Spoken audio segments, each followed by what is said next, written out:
दोस्तों rules of 29 पर एक बार पुनः आप सभी का स्वागत।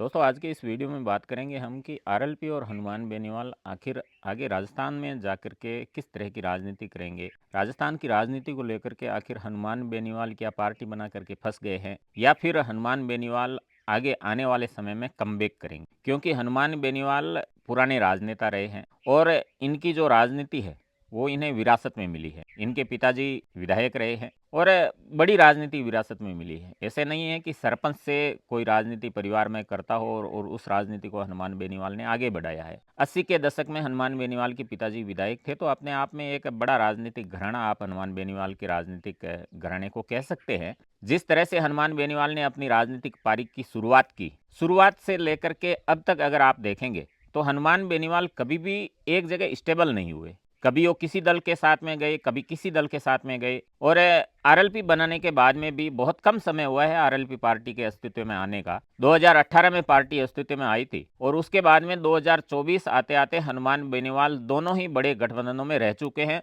और आप ये भी कह सकते हैं कि अब स्थिति ये है कि हनुमान बेनीवाल दोनों ही गठबंधनों से बाहर हो चुके। और उसके बाद में जो उपचुनाव हुए, आप सबको मालूम है उपचुनाव में किस तरह से बयानबाजी हुई, बहसबाजी हुई, एक दूसरे पर जबानी हमले हुए और उसके बाद में हनुमान बेनीवाल अकेले दम पे खिंवसर विधानसभा का जो उपचुनाव था वो लड़े, उनकी पत्नी चुनाव मैदान में, और उसके बाद में जो रिजल्ट रहे वो हनुमान बेनीवाल के लिए काफी चौंकाने वाले थे। 2023 का जब विधानसभा चुनाव हुआ था तो उस समय भी हनुमान बेनीवाल पूरी तरह से खिंवसर में घेरे जा चुके थे, लेकिन उस समय किस्मत ने साथ दिया कि हनुमान बेनीवाल वो चुनाव जीत पाने में कामयाब हुए और महज जो जीत का मार्जिन था वो 2000 था। और हनुमान बेनीवाल की अगर आप शुरुआत की राजनीति देखेंगे, पहला चुनाव वो लड़े, लोकदल से लड़े, वो चुनाव वो हारे और 2008 में जब खिंवसर सीट अस्तित्व में आई, परिसमन हुआ और उसके बाद में भारतीय जनता पार्टी के टिकट से हनुमान बेनीवाल चुनाव लड़े। चुनाव जीत चुके थे हनुमान बेनीवाल, लेकिन उस समय की जो भाजपा की कद्दावर नेता थी, राजस्थान की कई बार मुख्यमंत्री रही वसुंधरा राजे, उन पर लगातार इनकी टीका टिप्पणी होती थी।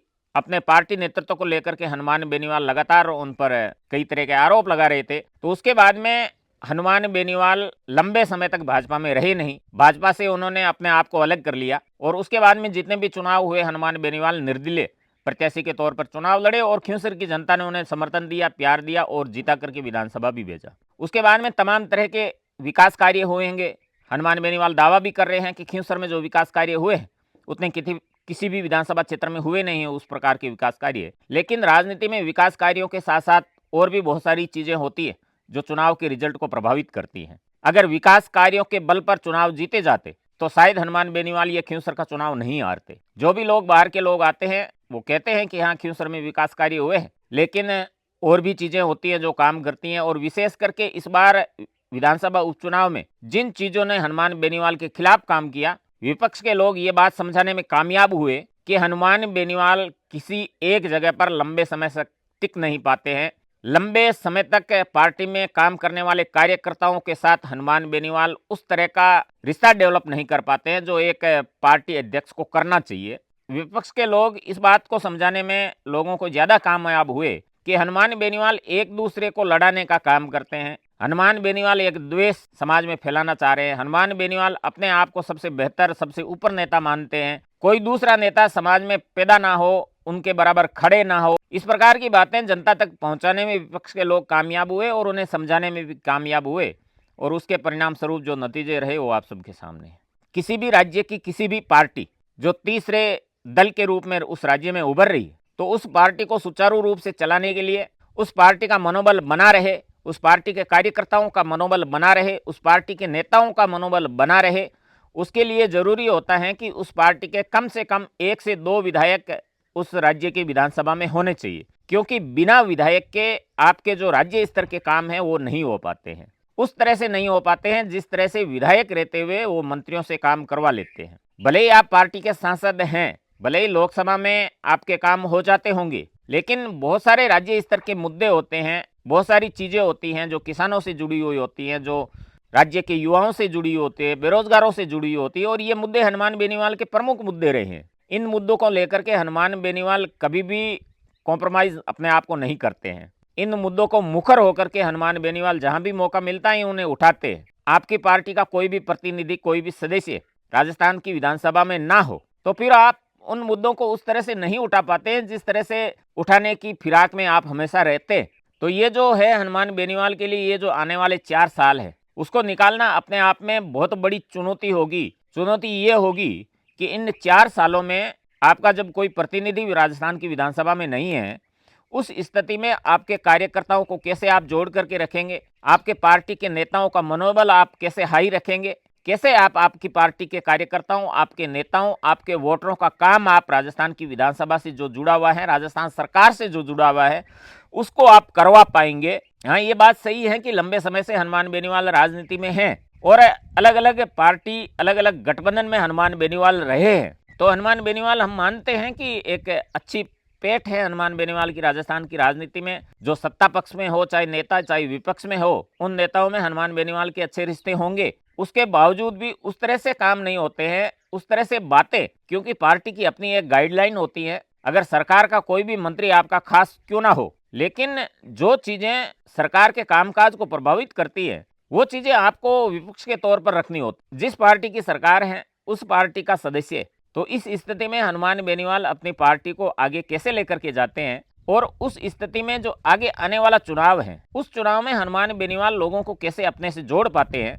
क्या हनुमान बेनीवाल लोकसभा के सांसद होने के नाते पूरे राजस्थान में इस तरह का प्रभाव छोड़ पाएंगे जिस तरह का प्रभाव राजस्थान की विधानसभा में रहते हुए हनुमान बेनीवाल छोड़ रहे थे या हनुमान बेनीवाल की पार्टी के विधायक छोड़ रहे थे। यह भी अपने आप में बहुत बड़ी बात है, बहुत बड़ा प्रश्न चिन्ह है। और राजस्थान की राजनीति में हनुमान बेनीवाल को कमबैक करने के लिए जिस तरह के काम हनुमान बेनीवाल ने 2008 से 2024 के बीच में करवाए हैं, जिस तरह की राजनीति हनुमान बेनीवाल ने 2008 से 2024 के बीच में अपने आप की रखी है, ये चुनाव के नतीजे बताते हैं उपचुनाव के कि हनुमान बेनीवाल को उनमें सुधार की गुंजाइश रखनी होगी। क्योंकि लोग आपसे टूट रहे हैं, लोग आपकी पार्टी का दामन छोड़ रहे हैं, तो उसके पीछे भी बहुत बड़े कारण होंगे। और हम सब जानते हैं कि राजनेताओं का एकमात्र काम वो रह जाता है चुनाव हो जाने के बाद में, और विशेष करके चुनाव हार जाने के बाद में, कि जो भी कारण रहे उन कारणों का वो विश्लेषण करते हैं अपने स्तर पर। तो विश्लेषण हनुमान बेनीवाल ने भी किए होंगे। अब उन विश्लेषणों से जो नतीजे निकल करके आए होंगे उन नतीजों पर कैसे हनुमान बेनीवाल काम करते हैं, मैं बार बार कह रहा हूं कि वो भी उस स्थिति में जब आपका कोई भी विधायक आपकी पार्टी का राजस्थान की विधानसभा में नहीं है, आप एक एमपी हैं और एमपी का भी एक दायरा होता है, उस दायरे में रह करके भी आपको काम करना है। और उसके बाद में आपको पूरे राजस्थान भर में सबसे पहला तो टारगेट आपका ये रहेगा कि आपको खींवसर वापस जीतना है। क्योंकि जब आप अपने गढ़ को नहीं जीत पाएंगे, अपने घर को नहीं जीत पाएंगे, अपने घर में आप उस तरह से मजबूत नहीं होंगे, फिर पड़ोसी आपकी बात नहीं सुनेंगे, पड़ोस में आप उस तरह का प्रदर्शन नहीं कर पाएंगे जो आप करना चाहते हैं। अगर पड़ोस में आप बेहतर करना चाहते हो तो उससे पहले आपको अपने घर में मजबूत होना पड़ेगा। और हनुमान बेनीवाल का घर खींवसर है, हम सबको मालूम है। 2008 के बाद में लगातार हनुमान बेनीवाल खींवसर से अपने आप को मजबूत करते आए हैं, जीतते आए हैं। लेकिन 24 के उपचुनाव में हनुमान बेनीवाल ने जिस तरह से ये चुनाव लूज किया है, तो सबसे बड़ी चुनौती तो हनुमान बेनीवाल की अब अगले आने वाले चुनाव में ये रहेगी कि खींवसर को वापस हासिल किया जाए।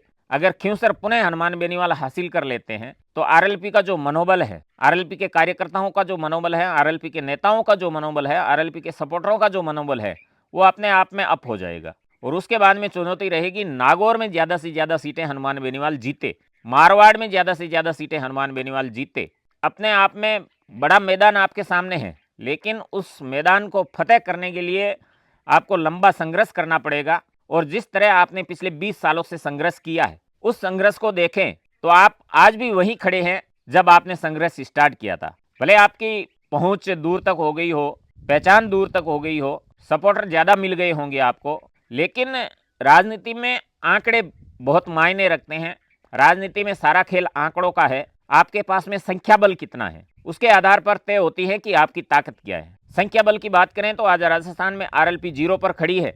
और जो लोकसभा में आप आरएलपी का नेतृत्व कर रहे हैं, नागौर का प्रतिनिधि बन करके आप वहां गए हैं, एमपी बन करके, वो भी पूरी आपकी ताकत पर आप नहीं गए हैं। कांग्रेस के साथ में आपका गठबंधन था, तब जाकर के आप बड़ी मुश्किल से लोकसभा का चुनाव जीते हैं। तो उस स्थिति में अपने आप को पुनः स्थापित करना, उस स्थिति में जहां से आपने पार्टी या राजनीति की शुरुआत की थी उसी जगह पर अगर आप दोबारा आ जाते हैं और उसके बाद में नए सिरे से दोबारा उठना सभी के लिए एक चुनौती होगी। और वो चुनौती हनुमान बेनीवाल के लिए भी होगी। दोस्तों, हर कोई हनुमान बेनीवाल से चाहे नफरत करता हो, चाहे उनसे प्यार करता हो, चाहे उनकी सपोर्ट करता हो या उनका विरोधी हो, ये एक बात तो हर कोई मानता है कि हनुमान बेनीवाल चाहते तो बड़े मंत्री पद इन्हें मिल सकते थे, और वो मंत्री पद जब हनुमान बेनीवाल ने भाजपा से बगावत की थी, शुरुआत की थी, वसुंधरा राजे के सामने इन्होंने बागी थे और अपनाए थे, उस समय भी बहुत सारे राजनीति के जो जानकार हैं वो कहते हैं कि उस समय भी हनुमान बेनीवाल को मंत्री पद ऑफर किए गए थे। लेकिन शायद हनुमान बेनीवाल का सपना बड़ा रहा होगा, शायद हनुमान बेनीवाल को विश्वास ये रहा होगा कि अगर मैं शुरुआत की राजनीति में कुछ त्याग कर देता हूं तो शायद आने वाले समय में राजस्थान की जो जनता है वो मुझे सिर आंखों पर बैठा लेगी। उसके बाद में लगातार हनुमान बेनीवाल चुनाव जीतते आए हैं, लेकिन हनुमान बेनीवाल उस तरह का सत्ता सुख भोग पाने में अब तक कामयाब नहीं हुए हैं जिस तरह के सत्ता सुख के लिए लोग राजनीति में आते हैं, जिस तरह का सत्ता सुख भोगने के लिए लोग बड़े बड़े चुनाव लड़ते हैं, बड़े बड़े दावे करते हैं, तो उस तरह का सत्ता सुख अब तक हनुमान बेनीवाल ने नहीं भोगा है। और यही बात कहीं ना कहीं हनुमान बेनीवाल के फेवर में जा सकती है। इसी बात को ध्यान में रख करके लोग हनुमान बेनीवाल के साथ में दोबारा से जुड़ सकते हैं। और ये बात हनुमान बेनीवाल जहां भी मौका मिलता है कहते हैं कि अगर मैं चाहता तो मोदी सरकार में कैबिनेट जैसा मंत्रालय मुझे मिल सकता था, राजस्थान की सरकार में मैं जब जब विधायक बना तब तब मुझे मंत्री पद ऑफर हुए। ये बात हनुमान बेनीवाल कई बार कह चुके हैं। दोस्तों, देखने वाली बात यह होगी कि राजस्थान के अगले आने वाले 2028 में जो विधानसभा चुनाव होंगे और उसके बाद में जो लोकसभा चुनाव होंगे, भारत सरकार भी इस बात को लेकर के काफी सीरियस नजर आ रही है, क्योंकि पूर्व राष्ट्रपति रामनाथ कोविंद के अध्यक्षता में जो कमेटी बनी है उसने बहुत सारी बातों को लेकर के ये सिफारिश की है कि एक देश एक चुनाव होने चाहिए। तो मोदी सरकार भी इस ओर लगातार अपने कदम बढ़ा रही है कि शायद आने वाले लोकसभा चुनाव एक देश एक चुनाव, इस बात को ध्यान में रख करके एक साथ करवाई जाए। उस स्थिति में हनुमान बेनीवाल अपने आप को कैसे राजस्थान की राजनीति में फिट करते हैं, देश की राजनीति में फिट करते हैं, ये भी देखने वाली बात होगी। दोस्तों, आपकी क्या राय है? आप हनुमान बेनीवाल की राजनीति को लेकर के क्या राय रखते हैं? हनुमान बेनीवाल आगे आने वाले राजस्थान की राजनीति में आप हनुमान बेनीवाल को किस स्तर पर देखना चाहते हैं? आपको क्या लगता है कि हनुमान बेनीवाल पुनः कमबैक राजस्थान की राजनीति में कर पाएंगे? कमेंट के माध्यम से अपनी राय हम तक जरूर पहुंचाइएगा। और दोस्तों, जाते जाते आपसे निवेदन ये भी करूंगा कि अब तक आपने हमारे चैनल को सब्सक्राइब नहीं किया है तो प्लीज़ चैनल को सब्सक्राइब करिएगा। वीडियो में दी गई जानकारी, वीडियो में बताई गई बातों से आप सहमत हैं तो लाइक करिएगा, अपने दोस्तों के साथ में चैनल को शेयर करिएगा। दोस्तों, आपने अपना कीमती समय दिया उसके लिए बहुत बहुत आभार। अपनों का ख्याल रखते हुए हमसे जुड़े रहिएगा। धन्यवाद।